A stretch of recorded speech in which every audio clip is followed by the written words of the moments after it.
Evet.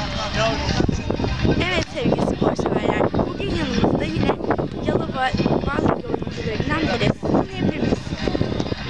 Ben 20 yaşında Samsun doğumlu Mertcan Şenyer. Yalova Spor'a sezon başı geldim. Ve buranın de çok şey kattığını söyleyebilirim. Gerçekten burada altyapı olsun, her şey, hocalar, malzemecisi olsun. Bize çok büyük yardımlar var. Geldiğim için çok mutluyum.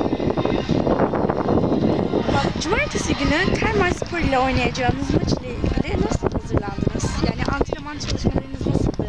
Antrenman çalışmalarımız çok tempoliydu. Bu maça daha farklı hazırlandık. Her zamankinden biraz daha farklı. Çünkü bizim için çok önemli bir maç.